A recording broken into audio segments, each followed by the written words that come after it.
Hello, another special episode of Plat Chat coming at you with Custa and Reinforcer myself. This time we're going to be addressing the Toronto Defiant, who have made some very popular moves in the offseason. You've got to give them that. They have really added some talent that people love to see. So they've added Kariv, Agilities, Shawfor, Nevix. I mean, these are names that have Johnny just creaming in his pants, specifically the Swedish one.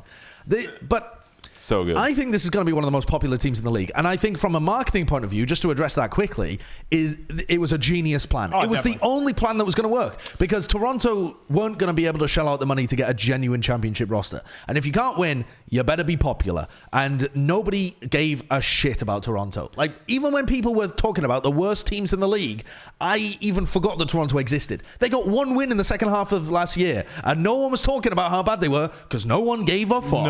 Okay, so you're constructing a roster that's supposed to be like popular and like fan favorite or whatever, and then you sign like 2 or 3 players that I don't really understand here, and I'm just like, who? I don't. Okay, so let's start talking about Beast. What is Beast doing on this roster? Sure, like he's not a fan favorite either.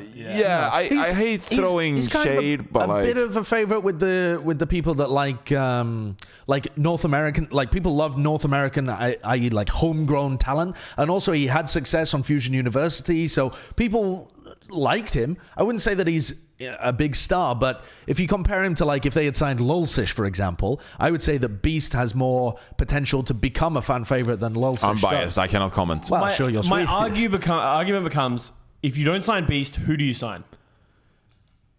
There aren't many North American main tanks that people like, or honestly, I think Western main tanks is the driest market right now that exists. I agree. I really think it is. Do you disagree? No, but because I think like, okay, you look at coming from a team that had to sign a Western main tank in the middle of a season. Pick up Fact Fiction. Yeah, right.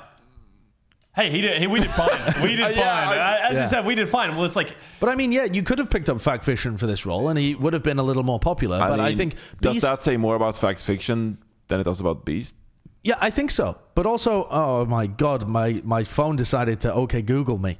No, stop. Oh God, stop. You Jesus. Said it again. I know, I'm a fool. I think Beast has like the potential to actually be a little better because he hasn't had an opportunity at this kind of level, and you see where it goes. Like, I don't think he'll be good, but I think you absolutely know what you're getting with Fact Fiction. You know what you're getting in terms of his ability. You know what you're getting in terms of his kind of attitude inside of the team. And so Beast is a little bit more of an unknown in terms of both, honestly. I would have just liked to see more from Beast in Contenders. Because I think I don't want to say, I mean, he did, but I think, I don't want to say he got carried, but I think all of his accolades are like from Who Are You and Bernard and Alarm in Philadelphia Fusion, and so I'm you know, like, can we see what you're really made of? Like, when you have to be on a team that's pretty average and you have to like carry. Have to grind in Contenders? Like, you as you said, he could have easily been carried by like some of the best.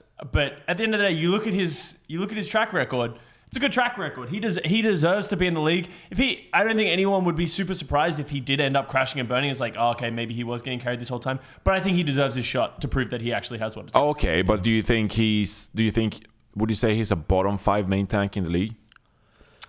Bottom 5 starting main tank is a different question, really, isn't it? Because he's forced to start on this roster because he's the only main tank. So you can't compare him to like Ben Best. I would have been more excited about this roster if they picked up Axiom from Boston Uprising. That's the point where I'm at. I wish they had both. I think my problem with Beast is they don't have a backup. Oh my God, you're so smart. Yeah. Just pick them both up. Yeah. Spend more money. Yeah. I think that's a very good point. I'm not really worried about Nevix. I feel like Nevix is the most flexible, reliable player that you could possibly find. I have a fear that Nevix has been overhyped. Absolutely. I want to sell my stock. Can I sell my Nevix stock now? Let's see the Nevix stocks go up. I want to sell them. I want to sell my Nevix stocks. And I'm like, he's on a decent team. He deserves to be on this team. That's all. Yeah.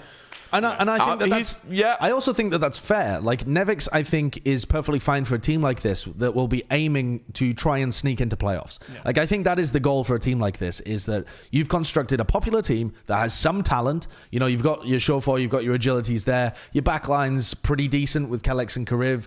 You have, like, a pretty competent off-tank in Nevix. And Nevix is there kind of surrounded by people of a similar level to him, I would say. I would say that the thing that this team has is experience. Like, they have so much experience at so many different levels. I was really worried about Nevix because I was really unimpressed with, not Nevix, Kellex.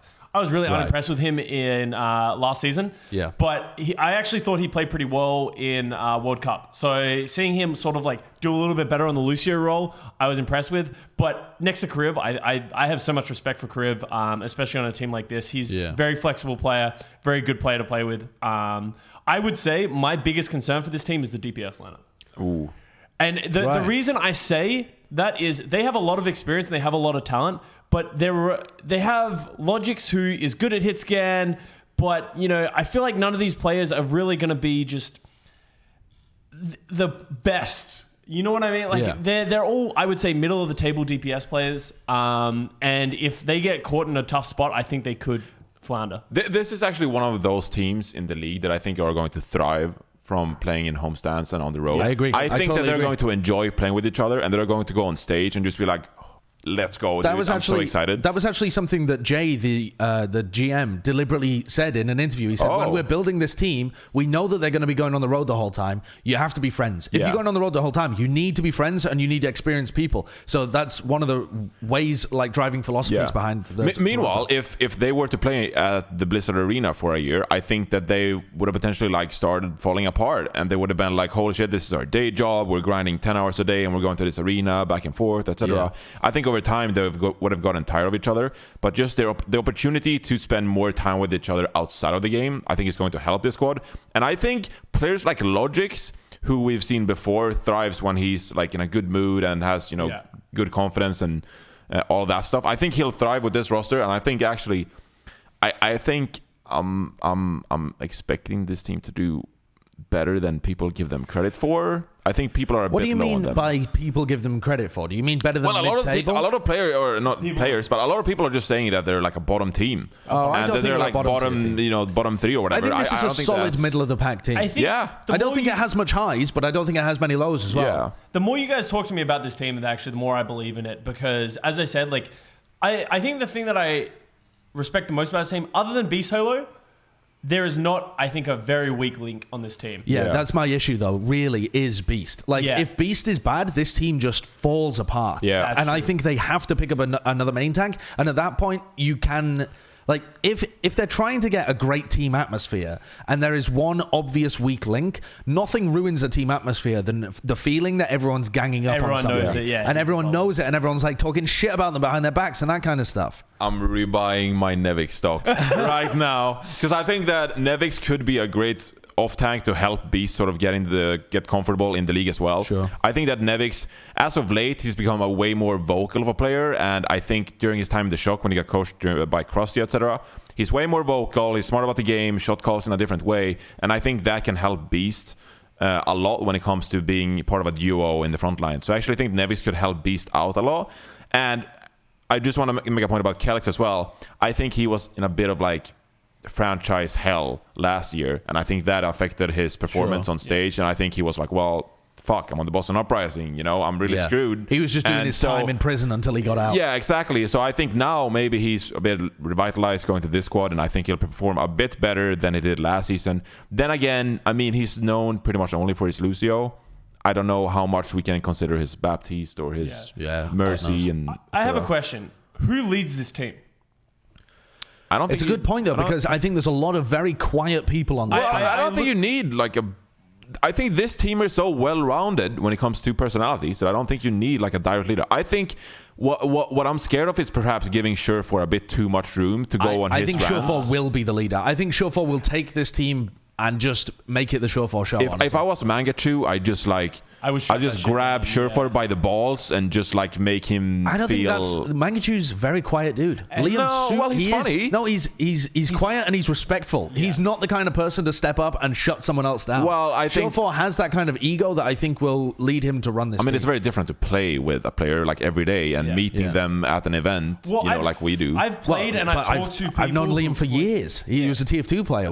There you go, Team Fortress. My whole thing is that Who's the guy who's stepping up in VOD reviews and being like, here's what we need to do, here's what we're doing wrong, and who's telling people that, hey, you need to stop being shit, hey, you need to stop doing this and that kind of stuff. Fefe.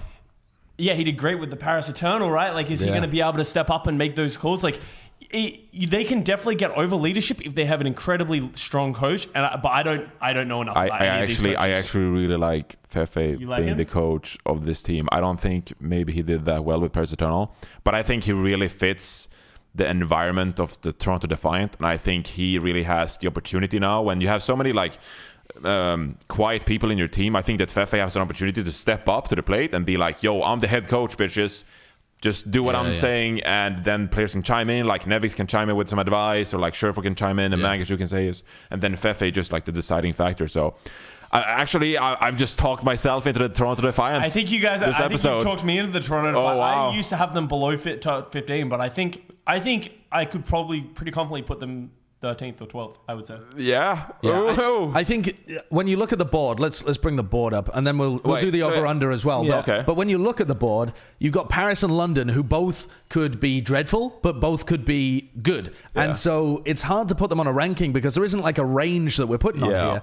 I think you have to. Because we're not cowards. Yeah, I think you have to put Toronto above them. Yeah. But it's very possible that both Paris and London could hit their peaks and be better than them. Yeah. But Toronto has a small range. I feel they're just going to sit somewhere around like the 13th, 14th kind of position. I want to put them 13th. I want to put 14th. You want to put? My thing is, I know there's other teams that I want to put in the 14th role, I think. Okay. Well, yeah, I'm happy with 13th. Yeah, sure. I do want to say that I think the range is a bit wider than you think it is. I think it's like the range is like 12 to 17. Yeah. Like a five team spread. Yeah. Well, I think I think they're definitely over as well if we're putting them here. Yeah, I mean, 8 wins last season. Yeah, they've got to be over. If this team doesn't get over 8 wins, they have utterly failed. They're in Atlantic as well. So, I mean... True. Yeah. As long as they can take down Florida Mayhem, they should be decent. Yeah. And that's an interesting one as well, because I mean, we'll get to Florida later on. Okay. There we go. A pretty solid, successful run of the Toronto Defiant. And I think that this team has genuinely saved itself from the pit of complete despair and apathy. I really like the changes, everything that they've done. Yep. Except Beast. Yeah, well, I would like them to have someone else alongside Beast. Yeah, alongside Beast. Hold hands. Yeah. We need Halo. All right. See you in a bit.